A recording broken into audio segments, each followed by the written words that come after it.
Beşiktaş'ı ve Fenerbahçe'yi incelediğim FIFA serisinde Türk takımları videosundan sonra FIFA 99'dan günümüze olan tüm FIFA'larda Galatasaray'a bakacağız. Ve video sonunda da hem Galatasaray hem de futbolcular için genel bir değerlendirme yapacağım. 4 büyüklerden sonra da gelen yorumlara göre Anadolu takımlarına da sırasıyla video yapılacaktır. Bu video ve diğer video serileri tek tek oyun içinden kayıt alınarak hazırlanmaktadır. Bu emeğin karşılığı olarak bir beğeniniz bile kanala çok şey katacaktır. Keyifli seyirler. FIFA 99. FIFA 99'la birlikte Türk milli takımından sonra Galatasaray ve Beşiktaş ilk defa FIFA serisine eklenen Türk takımları olmuştur. Galatasaray'ın kadrosu böyle gözükmektedir ve takımdaki en iyi futbolcu Popescu, en kötü futbolcu da Ufuk Talay'dır. Oyunda Hasan Şaş'ın siyahi ve uzun saçlı olması hata gibi gözükse de 1998 yılındaki Hasan Şaş'a bakarsak biraz esmer olduğu ve hafif uzun saçlı olduğu gözükmekte. Ayrıca PlayStation 1 versiyonuna baktığımız zaman Hasan Şaş oyunda yoktur ve Galatasaray'ın ilk 11'i ve futbolcu numaraları daha farklıdır. Galatasaray'ın formalarına baktığımız zaman gerçekçi formalar daha FIFA serisinde yer almamasına rağmen iç saha ve deplasman forması benzetilmiş. Tabii ki deplasman formasındaki şort ve çorabı görmezden gelirsek. Oyunda Galatasaray'ın stadyumu Ali Sami Yen İstanbul adıyla yer almıştır. Galatasaray'ın ev sahibi olduğu maçlarda otomatik İstanbul adlı stadyum seçilmekte ve maç başlamadan önce stadyum introsu girmektedir. İstanbul adıyla eklenen Ali Sami Yen Stadyumu ilk defa bir futbol oyununa eklenen Türk stadyumu olmuştur. FIFA 2000. FIFA 2000 ile birlikte seride Türkiye Süper Ligi ilk defa resmi olarak yer almasına rağmen Galatasaray oyuna eklenmemiştir. Bununla ilgili yaptığım videoyu sağ üstten veya açıklama kısmından izleyebilirsiniz. Kısaca bahsetmek gerekirse Galatasaray lisans ücreti olarak Arsenal, Barcelona gibi büyük takımlarla aynı parayı istiyor. EA de bunu kabul etmediği için Galatasaray'ın yerine 1. Lig'den Sakaryaspor'u oyuna ekliyor. Sakaryaspor oyuna eklenmiş ama bütün futbolcu isimleri sahte olarak yer almış, formaları da renk olarak bile doğru yapılmamış. FIFA 2001. 2000'de lisans krizi yüzünden yer almayan Galatasaray, 2000 yılında UEFA Kupası'nı ve UEFA Süper Kupası'nı kazanmasından dolayı EA Galatasaray'ın Avrupa düzeyinde bir takım olduğunu kabul edip gerekli lisans ücretini karşılıyor. Hatta ilginçtir ki Others diye bir bölüm açıp oraya sadece Galatasaray'ı ekliyor. Beşiktaş, İstanbul adıyla gizli takım olarak eklenmiştir. Detaylı bilgi için Beşiktaş videosuna bakabilirsiniz. Oyunun Türkiye sürümleri de Hacı ve Galatasaray kapağıyla çıkış yapıyor. Hacı kapaklı bu oyunu detaylı görmek ve FIFA 2001 ile ilgili ayrıntılı bilgiler için FIFA 2000'de bahsettiğim bu videoyu izleyebilirsiniz.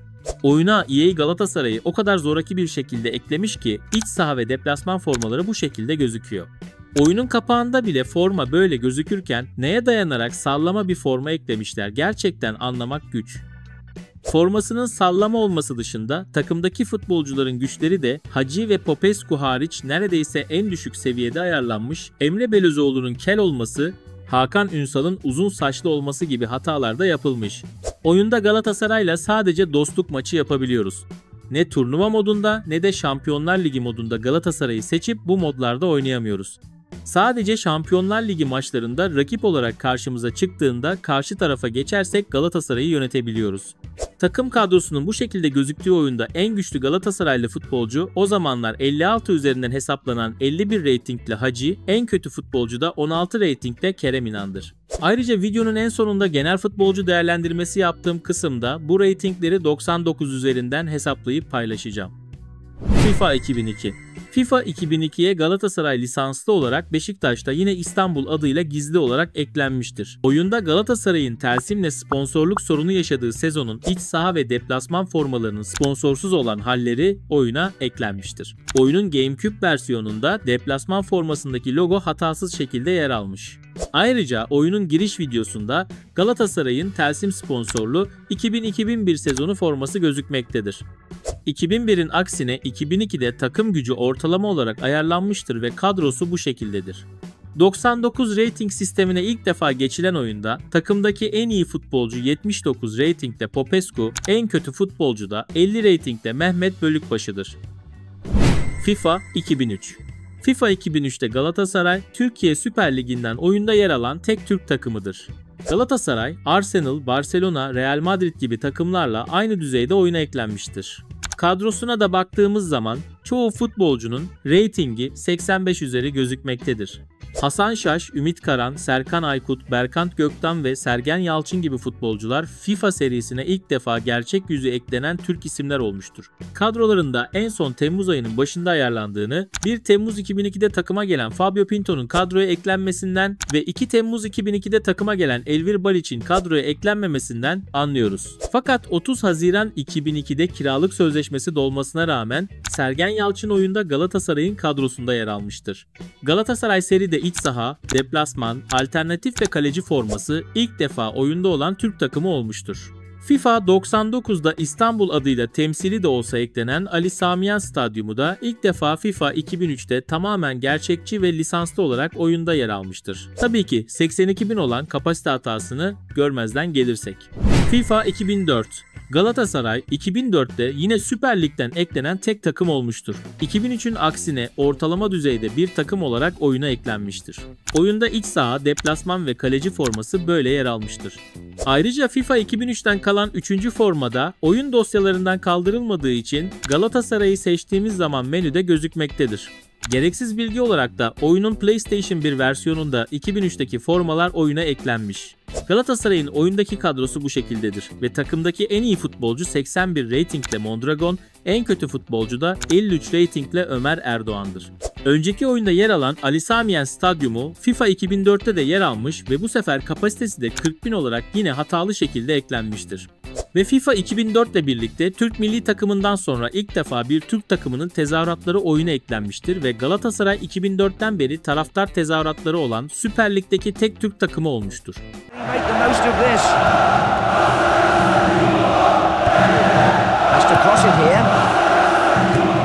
FIFA 2005 Galatasaray FIFA 2005'te 76 reyting ortalamasıyla oyuna eklenmiştir. Oyunda iç saha, deplasman ve kaleci formaları bu şekilde gözükmektedir. Sanırım EA Galatasaray'ın bu formasını çok sevmiş. Hem menü rengini benzer yapmış hem de gerçekte deplasman forması olmasına rağmen iç saha forması olarak ayarlamış.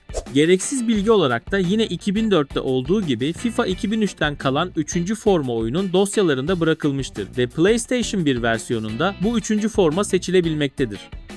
FIFA 2003 ve 2004'ün aksine Ali Sami Yen Stadyumu bu oyunda yer almamıştır.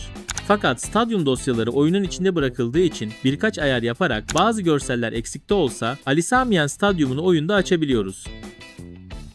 2005'te Galatasaray'ın kadrosu bu şekildedir ve takımdaki en güçlü futbolcu 83 rating ve 93 potansiyelle Flavio Conceição, en kötü futbolcu da 57 rating ve 75 potansiyelle Mülayim Erdem'dir. Ayrıca bunu da söylemeden geçemeyeceğim, FIFA serisinde benim en sevdiğim oyundur.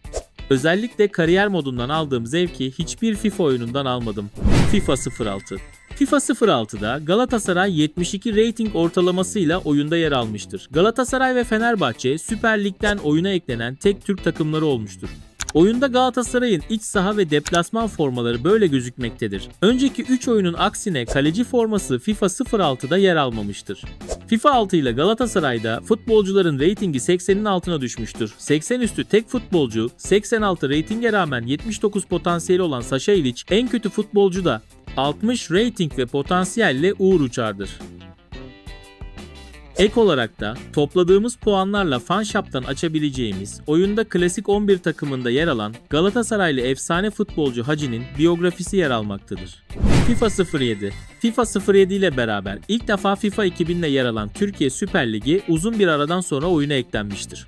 Galatasaray 75 rating ortalamasıyla Fenerbahçe'nin ardından en güçlü ikinci Süper Lig takımı olmuştur. Oyunda Galatasaray'ın iç saha ve deplasman formaları böyle gözükmektedir. Oyuna gelen en son Şubat 2007 güncellemesiyle kadrosu bu şekildedir ve takımdaki en iyi futbolcu 86 rating ve 88 potansiyelle Mondragon, en kötü futbolcu da 64 rating ve 76 potansiyelle yine Uğur Uçar'dır. FIFA 08 FIFA 08'de Galatasaray 74 rating ortalamasıyla Fenerbahçe ile beraber Süper Lig'deki en güçlü takım olmuştur. Oyunda iç saha ve deplasman formaları böyle gözükmektedir. Ayrıca topladığımız puanlarla Fanshop'ta açılabilen 3. forması da oyunda mevcuttur. Oyuna gelen en son Şubat 2008 güncellemesiyle kadrosu bu şekildedir ve takımdaki en iyi futbolcu 84 rating ve 87 potansiyelle Cassio Lincoln, en kötü futbolcu da 58 rating ve 73 potansiyelle Barış Özbek'tir.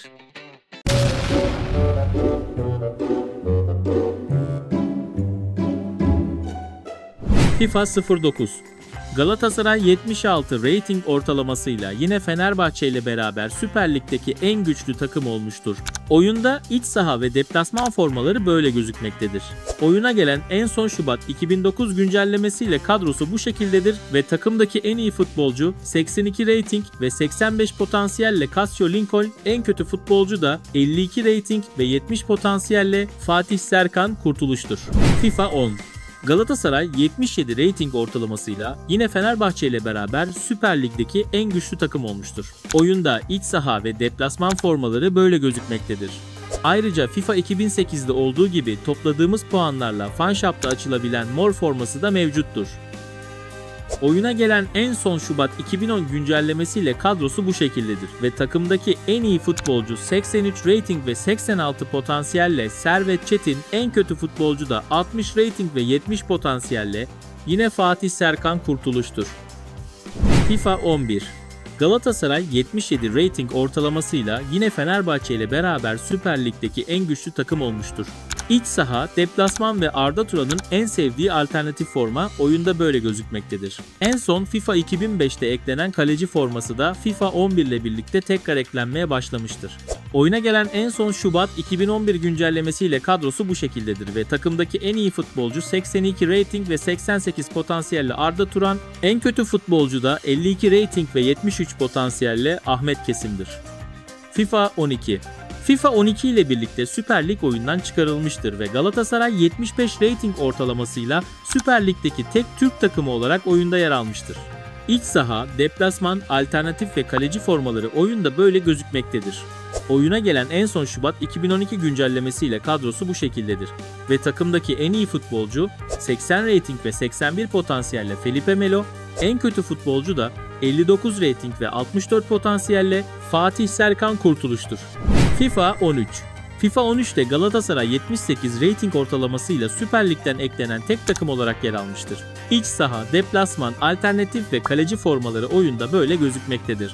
Oyuna gelen en son Eylül 2013 güncellemesiyle kadrosu bu şekildedir ve takımdaki en iyi futbolcu 86 rating ve 86 potansiyelle Wesley Sneijder, en kötü futbolcu da 61 rating ve 71 potansiyelle Furkan Özçal'dır. FIFA 14. FIFA 14'te Galatasaray yine 78 rating ortalamasıyla Süper Lig'den eklenen tek Türk takımıdır. İç saha, deplasman, alternatif ve kaleci formaları oyunda böyle gözükmektedir.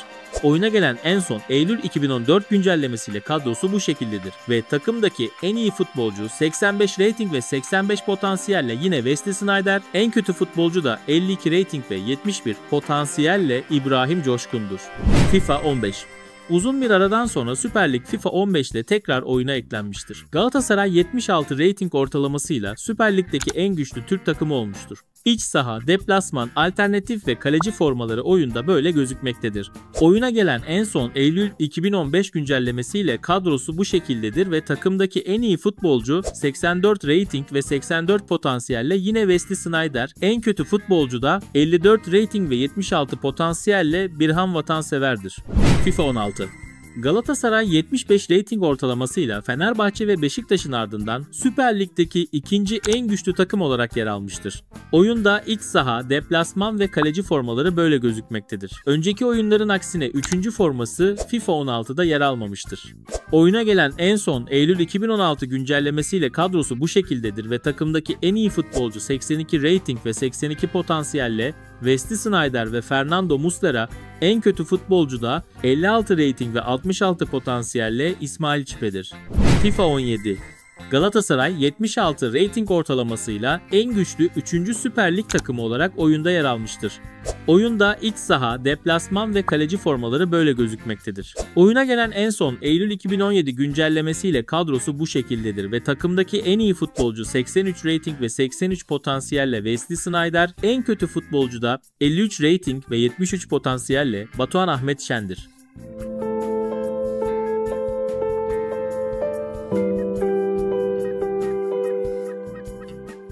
FIFA 18. Galatasaray 77 reyting ortalamasıyla Fenerbahçe ile birlikte en güçlü ikinci Süper Lig takımı olarak oyunda yer almıştır. Oyunda iç saha, deplasman ve kaleci formaları böyle gözükmektedir.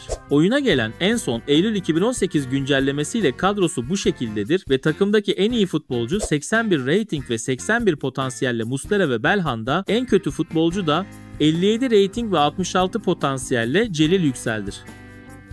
FIFA 19. Galatasaray 76 reyting ortalamasıyla yine Fenerbahçe ile birlikte en güçlü ikinci Süper Lig takımı olarak oyunda yer almıştır. Oyunda iç saha, deplasman ve kaleci formaları böyle gözükmektedir. En son FIFA 15'te eklenen 3. forması da FIFA 19 ile birlikte tekrar eklenmeye başlamıştır.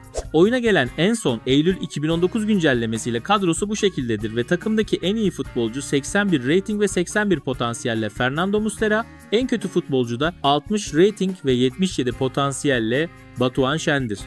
FIFA 20. Galatasaray 77 reyting ortalamasıyla tek başına Süper Lig'deki en güçlü Türk takımı olarak oyunda yer almıştır. İç saha, deplasman, alternatif ve kaleci formaları oyunda böyle gözükmektedir. Oyuna gelen en son Eylül 2020 güncellemesiyle kadrosu bu şekildedir ve takımdaki en iyi futbolcu 82 reyting ve 82 potansiyelle Muslera ve Falcao, en kötü futbolcu da 59 reyting ve 76 potansiyelle Gökay Güney'dir. FIFA 21. Galatasaray 75 reyting ortalamasıyla Fenerbahçe ile birlikte Süper Lig'deki en güçlü Türk takımı olarak oyunda yer almıştır. İç saha, deplasman, alternatif ve kaleci formaları oyunda böyle gözükmektedir. Oyuna gelen en son Eylül 2021 güncellemesiyle kadrosu bu şekildedir ve takımdaki en iyi futbolcu 82 reyting ve 82 potansiyelle Fernando Muslera, en kötü futbolcu da 50 reyting ve 71 potansiyelle Kerem Yusuf Ersunar'dır. FIFA 22. Galatasaray 75 reyting ortalamasıyla Beşiktaş'la birlikte Süper Lig'deki en güçlü ikinci Türk takımı olarak oyunda yer almıştır. İç saha, deplasman, alternatif ve kaleci formaları oyunda böyle gözükmektedir. Oyuna gelen en son Ağustos 2022 güncellemesiyle kadrosu bu şekildedir ve takımdaki futbolculardan Muslera hariç herkes 80'in altındadır. Fernando Muslera 80 reyting ve 80 potansiyelle en iyi futbolcu, en kötü futbolcu da 55 reyting ve 67 potansiyelle Işık Kaan Arslan'dır. FIFA 23. Galatasaray 77 reyting ortalamasıyla tek başına Süper Lig'deki en güçlü Türk takımı olarak oyunda yer almıştır. İç saha, deplasman, alternatif ve kaleci formaları oyunda böyle gözükmektedir. Oyuna gelen en son Eylül 2023 güncellemesiyle kadrosu bu şekildedir ve takımdaki en iyi futbolcu 84 reyting ve 84 potansiyelle Mertens, en kötü futbolcu da 57 reyting ve 75 potansiyelle Cankat Yılmaz'dır. FC 24. Galatasaray 78 reyting ortalamasıyla Fenerbahçe ile birlikte Süper Lig'deki en güçlü Türk takımı olarak oyunda yer almıştır. Oyunda iç saha, deplasman ve kaleci formaları böyle gözükmektedir. Önceki oyunların aksine 3. forması FC 24'te yer almamıştır. Oyuna gelen en son Eylül 2024 güncellemesiyle kadrosu bu şekildedir ve takımdaki en iyi futbolcu 82 reyting ve 82 potansiyelle Lucas Torreira, en kötü futbolcu da 57 reyting ve 72 potansiyelle Ali Yeşilyurt'tur. FC 25. Galatasaray 79 reyting ortalamasıyla Fenerbahçe'den sonra Süper Lig'deki en güçlü ikinci Türk takımı olarak oyunda yer almıştır. İç saha, deplasman ve kaleci formaları böyle gözükmektedir ve 3. forması da FC 25 ile birlikte tekrar oyuna eklenmiştir. Resmi olarak en son FIFA 2004'te yer alan Ali Sami Yen Stadyumundan sonra FC 25 ile birlikte şu anki stadyumu olan Rams Park eklenmiş ve gol müziği de resmi olarak oyunda yer almıştır.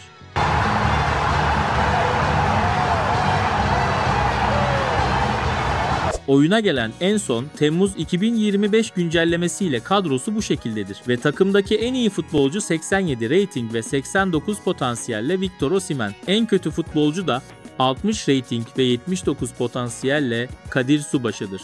Ve son oyunumuz FC 26. Galatasaray 80 reyting ortalamasıyla tek başına Süper Lig'deki en güçlü Türk takımı olarak oyunda yer almıştır. İç saha, deplasman, alternatif ve kaleci formaları oyunda böyle gözükmektedir.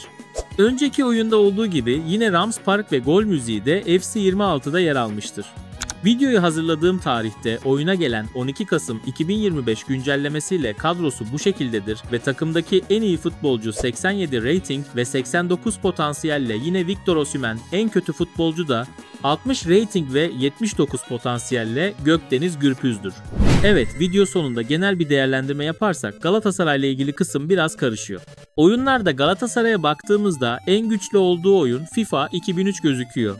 87-88 gibi reytingli futbolcuların olduğu FIFA 2003'te Galatasaray'ın futbolcu ortalaması 84'e denk geliyor. Eğer yeni oyunlara bakarsak Galatasaray'ın en iyi olduğu oyun 80 rating ortalamasıyla FC 26 oluyor. Eğer kötü olduğu oyuna bakarsak FIFA 2001'de 56 üzerinden hesaplanan rating sisteminde 27 gibi bir ortalamaya sahip olduğu gözüküyor. Bunu da 99 üzerinden hesaplarsak 48 gibi oldukça düşük bir rating ortalamasına denk geliyor. FIFA 2001'de zaten ciddi anlamda Galatasaray'ı çok kötü yaptıklarını söylemiştim. Eğer FIFA 2001'i saymayıp 99 üzerinden hesaplanan yeni oyunlara bakarsak en kötü olduğu oyun 72 rating ortalamasıyla yer aldığı FIFA 6 oluyor. En iyi ve en kötü futbolcu kısmına da gelirsek FIFA 2001'de 56 üzerinden hesaplanan ratinglerin olduğu oyunda 51 ratingle Hacı gelmiş geçmiş en iyi futbolcu olarak karşımıza çıkıyor. Hacı'nin özelliklerini 99 olarak rating sistemine geçilen FIFA 2002'nin oyuncu oluşturma ekranına birebir girersek Hacı 91 ratingle gelmiş geçmiş en iyi Galatasaraylı futbolcu oluyor. Ve FIFA 2003'te de 87 ve 88 reytinge sahip birçok futbolcu mevcut. Bu oyunlar yerine yeni oyunların reytinglerine baktığımızda FC 25 ve 26'da 87 reyting ve 89 potansiyelle gelmiş geçmiş Galatasaraylı en iyi futbolcu Victor Osimhen olmuş oluyor. En kötü futbolcu kısmı da FIFA 2001'den dolayı yine karışıyor. 2001'e bakarsak Kerem İnan 51 üzerinden 16 reytingle gelmiş geçmiş en kötü Galatasaraylı futbolcu oluyor. Bunu da yine 99 üzerinden hesaplanan FIFA 2002'nin ekranına birebir girersek Kerem İnan'ın reytingi 99 üzerinden 41 gibi oldukça düşük bir reytinge denk gelmiş oluyor. Fakat yeni oyunlara bakmış olursak gelmiş geçmiş en kötü Galatasaraylı futbolcu FIFA 21'de 50 reyting ve 71 potansiyelle Kerem Yusuf Ersunar oluyor. Videoyu sonuna kadar izlediğiniz için teşekkürler. Sonraki videoda tüm FIFA serisinde Trabzonspor'a bakacağız. Ayrıca Trabzonspor bitince hemen ardından Anadolu takımlarına başlayacağım. Siz de yorumlarda hangi Anadolu takımının yapılmasını istiyorsanız yazabilirsiniz. O zamana kadar kendinize çok iyi bakın.